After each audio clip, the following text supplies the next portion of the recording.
Assalamualaikum warahmatullahi wabarakatuh. Alhamdulillah kita bisa berjumpa kembali dalam kajian kitab Al-Husu Bissalah yang disusun oleh Syekh Sa'id bin Ali bin Wahab Al-Qahtani. Hari ini kita akan melanjutkan pembahasan tentang bagian yang ke-10 dalam pembahasan tentang rukun-rukun sholat. Alhamdulillah saya ditemani oleh Ustadz Syarif. Assalamualaikum Ustadz. Waalaikumsalam warahmatullahi. Ustadz, kita melanjutkan pembahasan yang kemarin. Kemarin kita kan tetap yang pembagian yang ke-10 ya sekarang ya. Tentang yang pertama itu adalah tentang orang yang cepat sholatnya. Cepat sholatnya kan. Sehingga Rasulullah mengatakan irji fasalli fa innaka lam tusalli, ulangi sholatmu karena engkau belum sholat.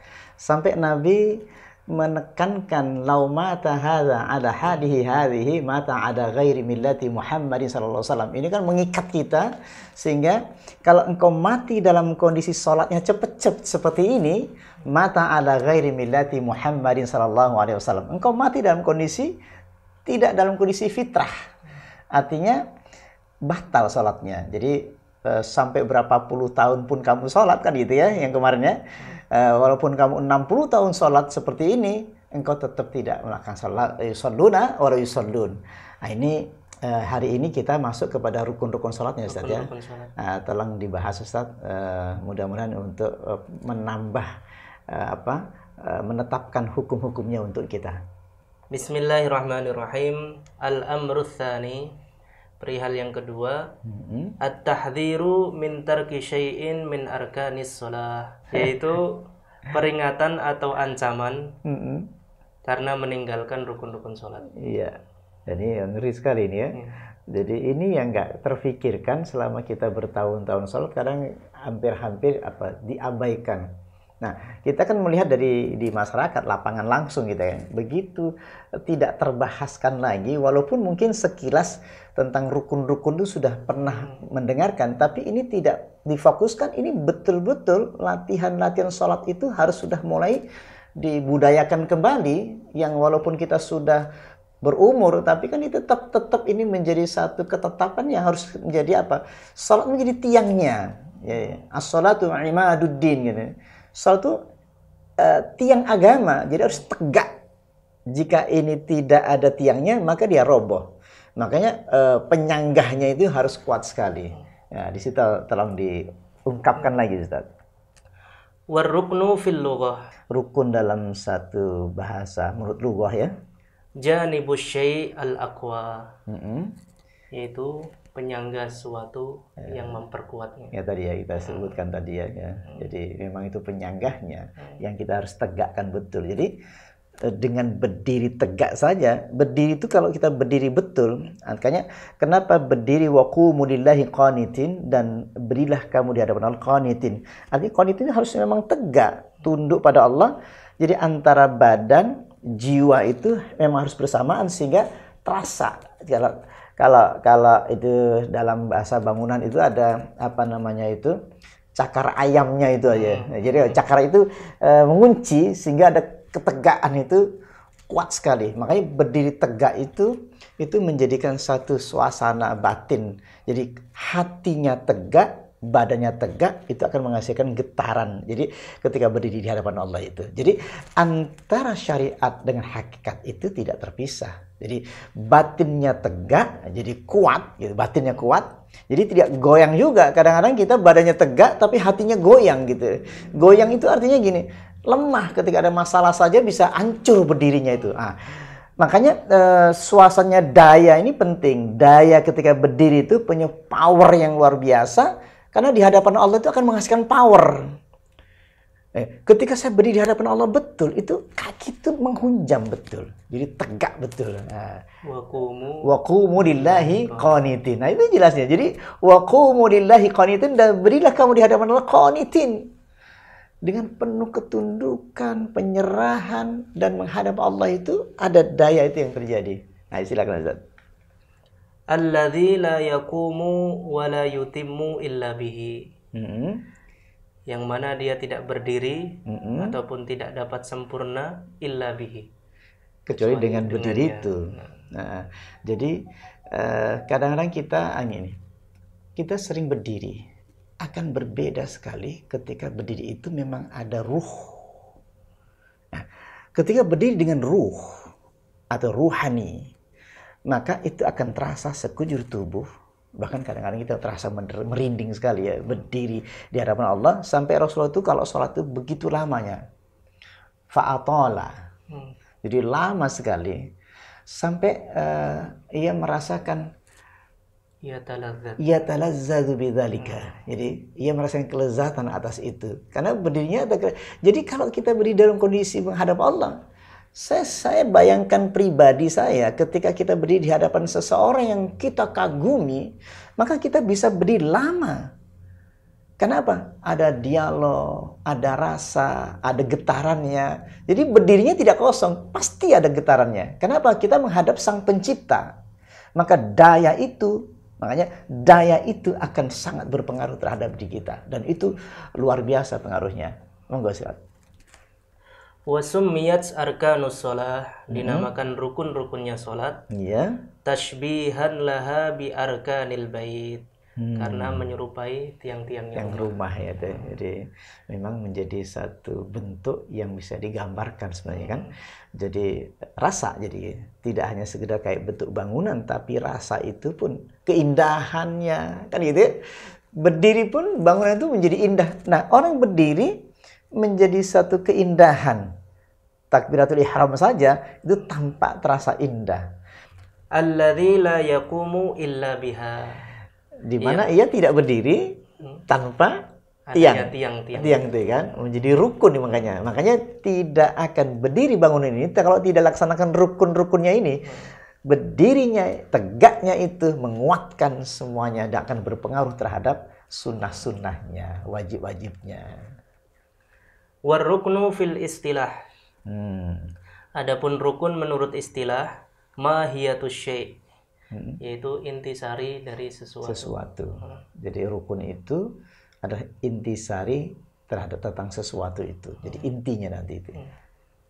Walladzi yatarakkabu minhu, yang tersusun termasuk darinya. Termasuk itu ya.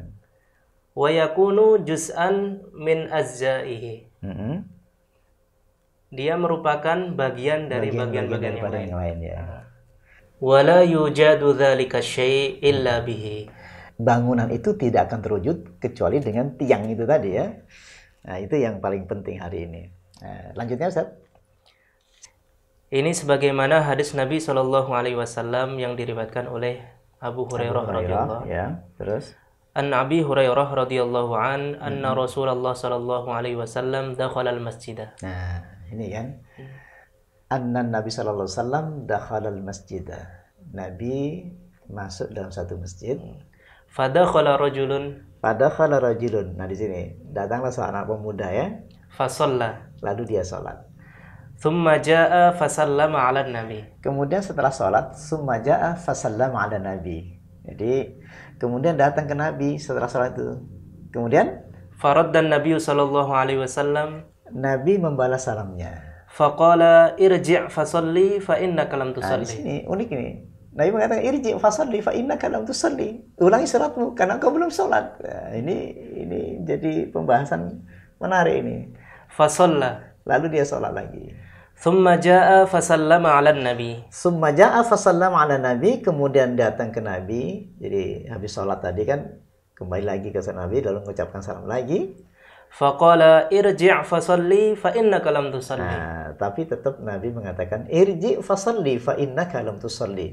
Ulangi salatmu karena engkau belum salat. Itu kan nyambung yang dengan tadi Ustaz. Jadi rukun-rukunnya ternyata nggak dilaksanakan padahal dia sudah baca Al-Fatihah. Berarti Al-Fatihah pasti dibaca dan pasti dia mengerti artinya. Artinya bukan sekedar mengerti artinya, maknanya terdalam pun dia tahu, tapi gerakan-gerakannya ini yang ternyata ia abaikan sehingga Rasulullah mengatakan irji' fasalli fa innaka lam tusalli. Ulangi salatmu karena engkau belum salat. Nah, istimewa Ustaz. Faqala walladzi ba'atsaka bil haqq. Maka dia berkata kepada Rasulullah ya, demi engkau ya Rasulullah yang telah mengutus tentang kebenaran ini, maksudnya tentang syariah ini. Fama uhsinu ghairahu fa'allimni. Fama uhsinu ghairahu fa'allimni. Maka tidak ada lagi yang terbaik dari salatku ini ya Rasul, fa'allimni, maka ajari saya. Nah, ini menarik. Jadi ini sudah jatuhnya pelatihan. Jadi minta dilatih. Jadi zaman dulu pun ada pelatihan sholat khusyuk. Nah, jadi kalau sekarang ada pelatihan sholat khusyuk itu ya normal aja. Karena ada satu orang yang sholat ternyata terburu-buru begitu cepatnya sholatnya. Dan Rasulullah melihatnya. Irji fasalli fa innaka lam tusalli. Ulangi sholatmu karena engkau gak sholat. Ya Rasul fa'allimni kalau begitu. Ajari saya sholat bagaimana saya sholat ya Rasul. Faqala idza qumta ila sholati fakabbir. Nah, beliau bersabda dan mengajarkan langsung ini. Idza qumta ila sholati fakabbir. Nah, apabila engkau bersalat maka takbirlah. Nah, di sini takbir ini diletakkan fi udhunain kan di kedua telinga. Kemudian fi mankibain pas di sini. Ini ada boleh seperti ini. Bahkan ada di bagian sini furu' ya. Di bagian apa? Ini apa namanya itu? Anak telinga. Anak telinga. Sebelah sini dimasukkan sini boleh, atau di sini boleh, atau di sini boleh. Jadi fi mankibain atau udhunain atau di bagian furu'nya di sini ya. Baik. Tsumma qra' ma tayassara ma'aka minal Qur'an. Tsumma qra' ma tayassara ma'aka minal Qur'an, maka bacalah Quran, kemudian bacalah Quran yang paling mudah bagimu. Jadi tentunya setelah baca Al-Fatihah kan. Nah, kemudian iftitah Al-Fatihah, kemudian baca Quran yang paling mudah ya. Tsummarka' hatta tatma'inna raki'an. Sumarka hatta tatma'inna raki'an, kemudian rukuklah kamu sampai tumaknina dalam rukuk. Nah, pembahasan kita tentang tumaknina tadi kan. Ketika berdiri qiyam tumaknina. Bacaan Al-Fatihahnya juga harus pelan-pelan, tidak terburu-buru. Sampai hatta ya'khudha kullu 'udwin ma akhadahu, sampai tulang-tulang itu benar terasa berdiri betul. Baca Qur'annya tidak terburu-buru, jadi baca Qur'annya tenang gitu kan. Kemudian rukuknya juga tenang, tidaknya juga tenang, semua gerakannya tenang. Istamir. Tsummarka' hatta tatma'inna raki'an. Sumarka hatta tatma'inna raki'an, kemudian rukuklah kalian sampai tumakninah dalam rukuk. Ini yang kita bahas. Jadi ini menjadi rukun sholat kalau tumakninah. Hatta tatma'inna raki'an, itu syaratnya. Jadi sumarka hatta, syaratnya hatta tatma'inna raki'an. Nah, bagaimana tumakninah itu? Fa idza raka'ta fadha' rahataika ala rukbataika summa farij asabi'aka summa mkuth hatta ya'khudha kullu 'udwin ma akhadahu. Apabila engkau rukuk, letakkan kedua tanganmu pada kedua lututmu, lalu bukalah jari-jarimu. Kemudian summa mkuth, lalu diamlah. Hatta ya'khudha kullu 'udwin ma akhadahu, sampai engkau benar-benar rukuk. Tumaknina sampai seluruh tulang-tulangmu itu benar-benar balik lagi. Jadi kalau masih tegang begini itu tidak tumaknina. Begitu rukuk lurus gitu kan. Lurus sampai benar-benar rileks. Sampai tulang hatta yakhudha kullu 'udwin. Jadi seluruh ruas-ruasnya tulang-tulang ini betul-betul apa? Kalau kita sudah duduk begini itu rasanya tulang itu sudah duduk betul. Jadi ukurannya tulang sampai engkau merasakan tenang di situ. Barulah baca subhana rabbil azim wa bihamdi dan seterusnya, atau baca yang lain yang sunnah. Kemudian bagaimana rukuk Nabi? Idza raka'a basata dhahrahu hatta law subaha alail ma lastaqarra. Jadi kalau rukuk Nabi itu lurus punggungnya itu. Kalau misalkan diletakkan air pada punggung Nabi itu lastaqarra. Jadi tidak tumpah itu. Jadi lempeng betul. Tapi ergonomik. Jadi tulang Nabi itu ergonomik sesuai dengan postur tulang itu sendiri. Jadi apabila air letakkan pada punggung Nabi, ia tidak tumpah, lurus betul. Dan itu mesti tumaknina, tidak terburu-buru, makanya nyaman sekali. Jadi kalau kita sholatnya sampai kita merasa tulangnya sampai betul kendor, rela, nyaman. Bahkan kalau diukur dengan sholatnya Nabi ketika tahajud lebih lama lagi. Tapi kalau sholat wajib maka tidak dilarang kita berlama-lama. Tsummarfa' hatta ta'tadila qa'iman.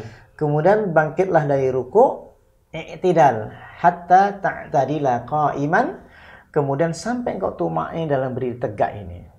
Jadi ketika Nabi i'tidal sami'allahu liman hamidah, berdiri dulu, tegak dulu. Jangan terlalu buru langsung sujud. Tapi berdiri hatta yakhudha kullu 'udwin wa akhadahu, sampai tulang-tulang itu betul-betul sampai terasa itu. Sehingga Rasulullah itu berdiri lama. hatta yakulan nas qad nasya. Sehingga dikira lupa saking lamanya ketika berdiri i'tidal. Istamir. Thumma sujud hatta tatma'inna sajidan. Kemudian sujudlah kalian sampai tumaknina dalam sujudnya. Jadi baik lagi, dalam sujud pun harus sempurna, mulai dari kepala ini sampai ke hidung, ya, jabha sampai wa asara ila anfi. Jadi menunjukkan sampai ke hidungnya. Nabi itu begitu sujud pas di sini sampai ke hidungnya ini pas, kan gitu. Kemudian kedua wal yadain, kedua tangan, wa rukbatain, kedua lutut, wa atrafil qadamain. Wa atrafil qadamain, jadi kedua kakinya ya. Nah, itu jari-jarinya pun harus ditegakkan itu. Istamir. Tsumma rfa' hatta tatma'inna jalisan. Kemudian bangkit dari sujud, kemudian dia duduk. Hatta tatma'inna jalisan, sampai tuma'nina dalam duduknya. Di sini penting sekali, dia duduk tidak terburu-buru lagi, bacaannya tidak terburu-buru, sesuai dengan bacaan, itulah tenangnya itu. Rabbi fillinya tenang, warhamninya tenang, wajibuni tenang, dengan bacaan yang sempurna, dengan khusyuan itu. Istamir. Sumasjud hatta tatma'inna sajidan. Sumasjud hatta tatma'inna sajidan, maka sujudlah kamu sampai tumaknina dalam sujud. Tsummarfa' hatta tatma'inna jalisan. Kemudian bangkitlah dari sujud sampai tumaknina dalam dudukmu. Tsumma fa'al dzalika fi salatika kulliha. Maka lakukan gerakan-gerakan tumaknina yang sempurna ini seluruhnya. Jadi mulai berdiri sampai salam itu betul-betul sempurna, tidak boleh ada satu pun yang salah. Misalkan salah satu saja. Nah, kalau salah satu saja tidak tumakninah, maka membatalkan seluruh salatnya. Alhamdulillah Ustaz sudah sampai kepada tahapan yang paling puncaknya dalam gerakan-gerakan sholat, sampai diungkapkan oleh Rasulullah, mata hadza ala hadhihi mata ala ghairi millati Muhammad sallallahu alaihi wasallam. Jadi kalau engkau mati dalam kondisi cepat-cepat seperti ini, mata ala ghairi millati Muhammad sallallahu alaihi wasallam, itu menjadi kesimpulan kita bahwa tumakninah menjadi rukun yang tidak bisa kita tinggalkan. Jadi walaupun hanya satu gerakan saja, maka itu akan batalkan, kita harus ulangi salat itu. Dan alhamdulillah, terima kasih atas perhatiannya. Insyaallah kajian berikutnya akan kita bahas kembali tentang bagaimana mendapatkan khusyuan yang sempurna dalam salat kita. Terima kasih. Assalamualaikum warahmatullahi wabarakatuh.